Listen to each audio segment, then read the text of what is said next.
Assalamualaikum warahmatullahi wabarakatuh. Selamat datang kami ucapkan kepada peserta pelatihan kepemimpinan administrator Kementerian Sosial Republik Indonesia.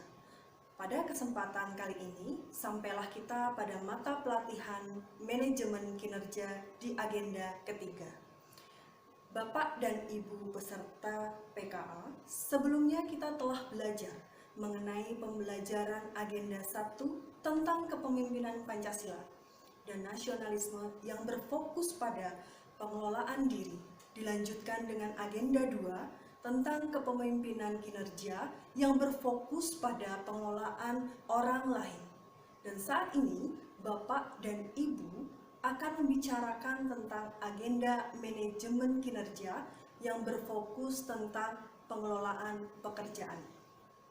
Deskripsi singkat mata pelatihan manajemen kinerja adalah mata pelatihan manajemen kinerja ini nantinya akan membekali peserta dengan pengetahuan tentang konsep dasar manajemen kinerja dan menerapkan teknik-teknik kinerja dalam pelaksanaan bidang tugas manajemen melalui metode belajar mandiri secara daring, ceramah, diskusi, studi kasus, simulasi, nonton film pendek, demonstrasi, kerja kelompok, hingga kerja individu. Setelah mengikuti pembelajaran ini, peserta nantinya akan diharapkan mampu untuk menerapkan manajemen kinerja dalam menjalankan tugas dan peranannya sebagai pemimpin jenjang administrator sehingga mampu menghasilkan kinerja tinggi. Sementara indikator atau hasil belajar dari mata pelatihan ini adalah setelah mengikuti pembelajaran ini, peserta diharapkan untuk mampu 1. Menjelaskan substansi ceramah best practice manajemen kinerja yang relevan untuk diterapkan di instansi pemerintah. 2. Menjelaskan kebijakan manajemen kinerja. 3. Menjelaskan konsep dasar dan teknik manajemen kinerja. Dan yang keempat, mengadopsi dan mempraktekkan praktek baik dari manajemen kinerja. Kita akan mulai dengan materi pokok pertama, yaitu tentang kinerja, manajemen kinerja, dan juga kepemimpinan. Konsep kinerja erat kaitannya dengan hasil yang didapat dari sebuah aktivitas. Dapnik menemukan 4 dimensi kinerja yang berdasarkan aspek kualitas tindakan dan kualitas hasil tindakan. 4 jenis perspektif tersebut diantaranya, perspektif pertama. Kinerja pada perspektif ini meliputi seluruh tindakan yang dilakukan. Semisal seorang polisi, puskesmas yang dalam hal ini dimaknai kinerja sebagai tindakan yang memang diharapkan dari seorang aktor. Perspektif 2 dimaknai dengan seorang yang memiliki kompetensi kinerja yang tinggi, secara otomatis akan memiliki hasil kinerja yang tinggi. Perspektif 3, kinerja dimaknai sebagai kualitas hasil tindakan.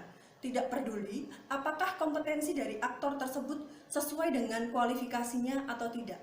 Sementara perspektif keempat, kinerja dimaknai sebagai hasil tindakan yang menghasilkan dari kompetensi aktor yang tinggi.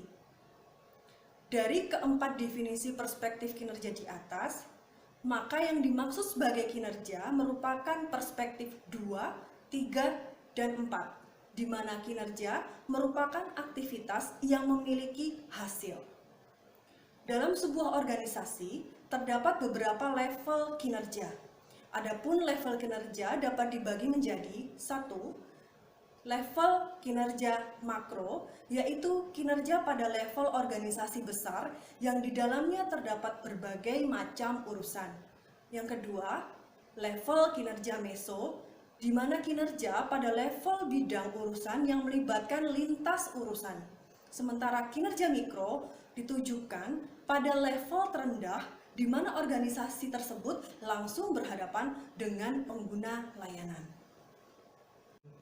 Selanjutnya, bicara tentang kepemimpinan dan manajemen kinerja. Dalam manajemen kinerja, terdapat 3 peran kunci yang akan dimainkan oleh seorang pemimpin. Mulai dari bagaimana mengkomunikasikan ekspektasi, dalam hal ini bisa jadi sasaran yang jelas, yang kredibel, yang akan dicapai oleh organisasi. Lalu kemudian bagaimana membangun strategi dalam rangka mewujudkan ekspektasi dimaksud. Dan yang ketiga adalah pengambilan keputusan yang tepat berdasarkan informasi yang handal. Pada peranan pertama atau dalam hal ini peranan mengkomunikasikan ekspektasi, seorang pemimpin harus membangun kredibilitas di mata pegawainya. Selain dengan pegawainya, dia juga harus membangun kredibilitas terhadap pimpinan yang lebih tinggi. Pemimpin dalam hal ini harus berperan untuk membangun komunikasi pada setiap pemangku kepentingan.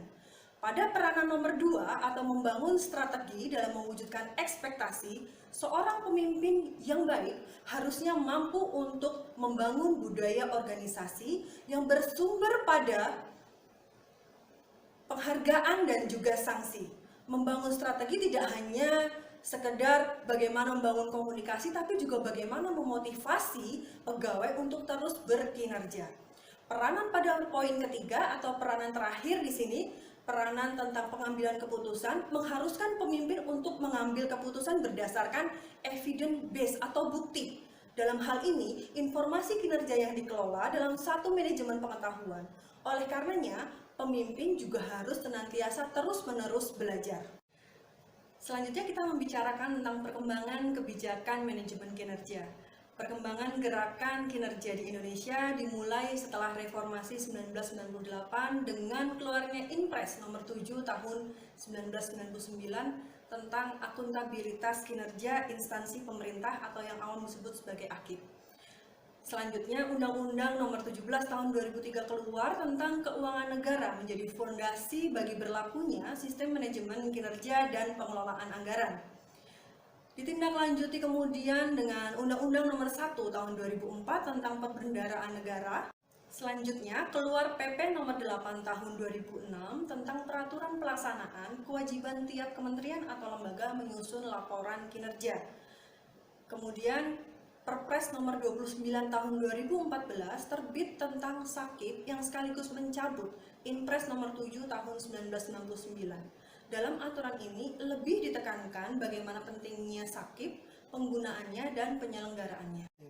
Lalu, bagaimana keterkaitan antara kebijakan manajemen kinerja dengan ruang lingkup SAKIP sebagaimana telah diatur pada Perpres nomor 29 tahun 2014, pada dasarnya SAKIP memang harus dibangun secara terintegrasi dengan sistem perencanaan yang berjalan dalam sebuah instansi. Bahkan, rencana strategis atau Renstra merupakan landasan penyelenggaraan SAKIP di tiap kementerian atau lembaga dan pemerintah daerah.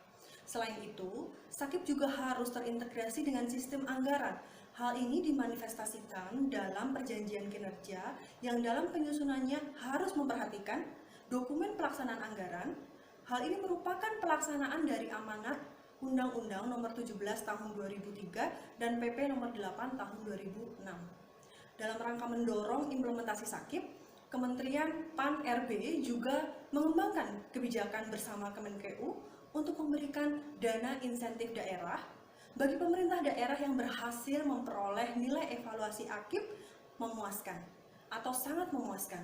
Pada tahun 2019 contohnya terdapat 41 Pemda yang menerima dana insentif daerah atas hasil evaluasi AKIP-nya dengan besaran antara 8,9 hingga 10,7 miliar rupiah.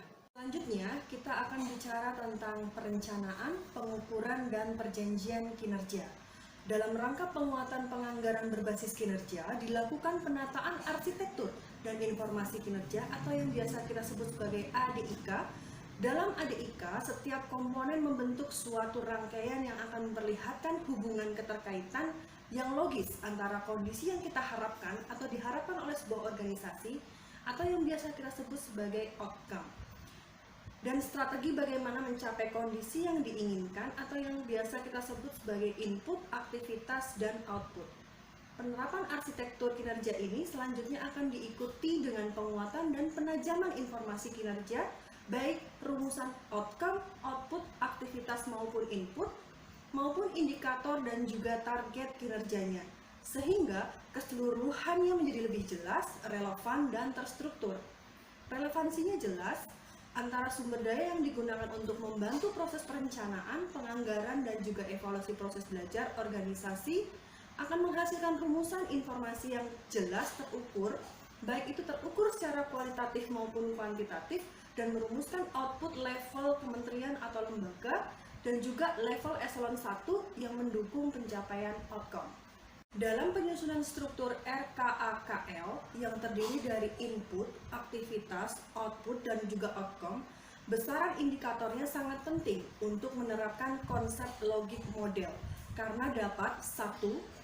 Menggambarkan alur logika, program, dan juga kegiatan, memberikan penekanan pada hubungan-hubungan yang paling penting antara tindakan dan juga hasil, membangun pemahaman bersama dalam sebuah organisasi di berbagai levelnya, dan juga para pemangku kepentingan, membantu dalam mengolah hasil dan menginformasikan desain program, menemukan gap yang ada dalam organisasi untuk kemudian diolah dan kemudian diselesaikan.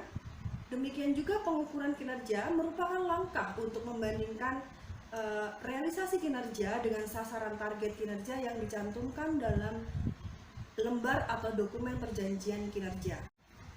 Selanjutnya, pengukuran kinerja merupakan langkah untuk membandingkan antara realisasi kinerja dengan sasaran target kinerja yang telah dicantumkan dalam lembaran atau dokumen perjanjian kinerja dalam rangka pelaksanaan APBN atau APBD tahun berjalan. Pengukuran kinerja ini dilakukan oleh penerima tugas atau penerima amanah pada setiap instansi pemerintah. Demikian halnya dengan perjanjian kinerja, merupakan dokumen yang bersifat penugasan dari pemimpin instansi yang lebih tinggi kepada pemimpin instansi yang lebih rendah untuk melaksanakan program atau kegiatan yang disertai dengan indikator-indikator kinerja. Perjanjian kinerja ini selain berisi mengenai perjanjian penugasan atau pemberian amanah, juga terdapat sasaran strategis, indikator kinerja, dan juga target yang diperjanjikan akan dilaksanakan dalam kurun waktu tertentu yang biasanya adalah 1 tahun anggaran, serta memuat rencana anggaran untuk program dan kegiatan yang mendukung pencapaian sasaran strategis. Berbicara tentang indikator kinerja, kita harus menyusunnya dengan prinsip hati-hati, karena setelah tersusun tidak boleh dianggap sebagai sumber suatu kebenaran yang mutlak. IKU atau indikator kinerja utama hanyalah representasi dari sasaran organisasi dan sasaran yang tidak boleh menggugurkan misi dari terbentuknya organisasi itu. Karakteristik yang terdapat pada IKU atau indikator kinerja utama biasanya bersifat non-finansial, berbasis waktu, fokus pada pemimpin, sederhana, berbasis tim, berdampak signifikan, dan tentu saja memiliki efek samping negatif yang paling rendah. Perencanaan kinerja, maka kita akan melihat peran administrator. Dalam perencanaan ada beberapa peran administrator, diantaranya 1. Memberi usulan kepada pemimpin terkait indikator kinerja beserta targetnya berdasarkan perkiraan dan ketersediaan sumber daya yang ada. Artinya di sini administrator harus mengetahui sumber daya yang dia miliki berapa untuk kemudian mencari target atau sasaran yang akan dicapainya. Lalu, peran dari administrator yang selanjutnya adalah memberikan usulan kepada pemimpin terkait inisiatif strategi apa yang akan dilaksanakan untuk mencapai kinerja yang menjadi tanggung jawabnya. Selanjutnya, mengkomunikasikan dengan rekan kerja setingkat terkait penyelesaian kinerjanya secara horizontal sehingga terdapat pembagian tugas yang jelas antar unit kerja dalam rangka mencapai kinerja dan unit yang lebih tinggi. Selanjutnya juga mengkomunikasikan kepada para bawahan terkait visi, misi, sasaran, arahan kebijakan, strategi yang telah ditetapkan pimpinan untuk kemudian dilaksanakan secara strategis, sistematis, sesuai dengan arahan pimpinan. Selanjutnya kita akan beralih pada pengelolaan data kinerja. Ketika kita bicara tentang pengelolaan data kinerja, proses pencatatan atau registrasi merupakan hal yang utama. Setelah dicatat, ditata usahakan, dan juga disimpan data kinerja tersebut, serta dilaporkan. Apakah kemudian pengelolaan data kinerja tersebut juga mempertimbangkan kebutuhan instansi pemerintah sebagai kebutuhan manajerial atau data laporan keuangan yang dihasilkan dari sistem akuntansi dan statistik pemerintah? Dilakukan dengan cara mempertimbangkan 4 aspek dalam usaha pengelolaan data kinerja ini. Salah satunya adalah aspek objek data kinerja yang akan diolah, lalu kemudian aspek waktu, kapan waktu yang paling tepat untuk mengolah data tersebut, aspek metode, bagaimana caranya data tersebut diolah, yang terakhir Aspek siapa yang membutuhkan data kinerja ini dalam sebuah organisasi untuk tujuan apa? Selanjutnya kita akan bicara tentang bagaimana pengendalian dan evaluasi kinerja. Bicara tentang pengendalian dan evaluasi kinerja merupakan langkah dalam rangka untuk meyakinkan keandalan informasi yang sudah kita dapatkan, kita sajikan sebelum kemudian disampaikan kepada pimpinan. Secara singkatnya kita bisa menyebutnya sebagai review. Review ini dilaksanakan oleh aparat pengawasan internal pemerintah dan hasil review berupa surat pernyataan telah direview yang ditandatangani oleh aparat pengawasan internal pemerintah. Selanjutnya, pelaporan kinerja. Pelaporan kinerja ini merupakan bagian yang paling penting di mana terdapat proses menyusun dan menyajikan laporan kinerja dan prestasi kerja yang telah dicapai berdasarkan penggunaan anggaran yang telah dialokasikan. Nah, laporan kinerja tersebut biasanya paling tidak memuat perencanaan strategis, pencapaian sasaran strategis, juga paling tidak realisasi capaian sasaran strategis dan juga penjelasan bagaimana mencapai kinerja tersebut.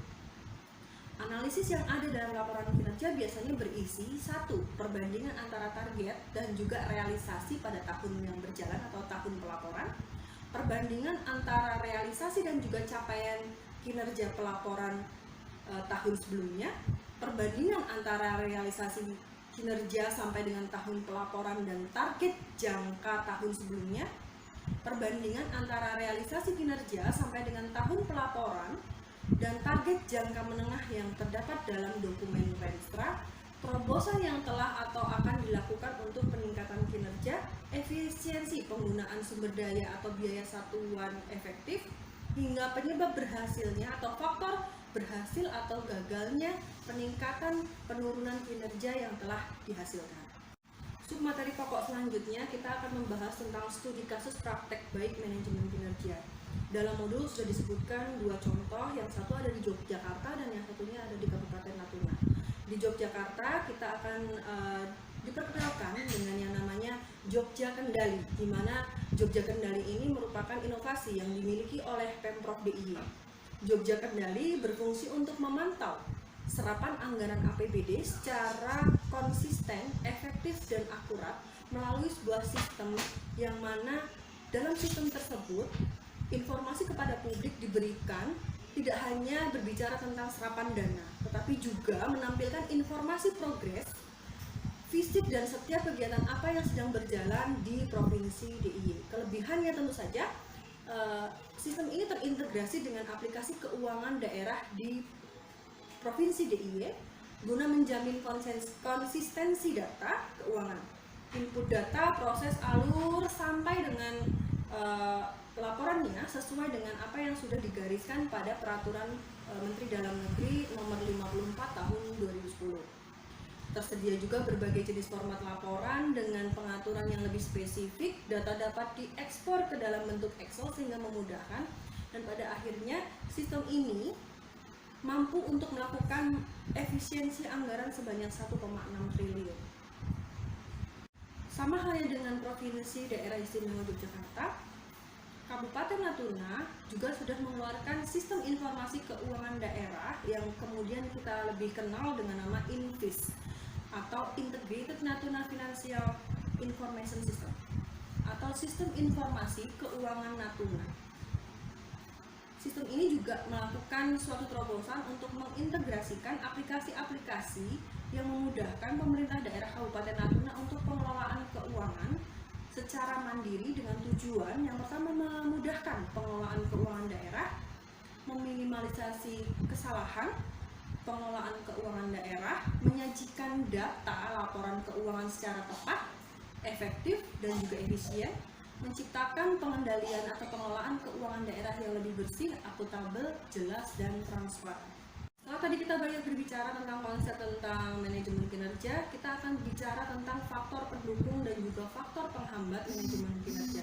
Dalam sebuah organisasi, faktor penghambat manajemen kinerja atau yang mendukung manajemen kinerja dalam melaksanakan manajemen ini biasanya adalah faktor krusial. Di antaranya 1, mekanisme insentif dan juga disinsentif yang dilakukan oleh pimpinan kepada bawahannya. Ini jelas harus lebih objektif dan lebih adil. semakin objektif tentu akan semakin menjadi motivasi tersendiri bagi bawahan untuk memotivasi berkinerja lebih. Kemudian bagaimana kecepatan inovasi dari sebuah organisasi tentu didukung oleh strukturnya yang lebih fleksibel, kecepatan proses dan juga kecepatan pemulihan apabila terjadi resiko-resiko dalam sebuah organisasi yang tentunya ini menuntut daya tanggap dari sumber daya maupun struktur yang ada dalam sebuah organisasi.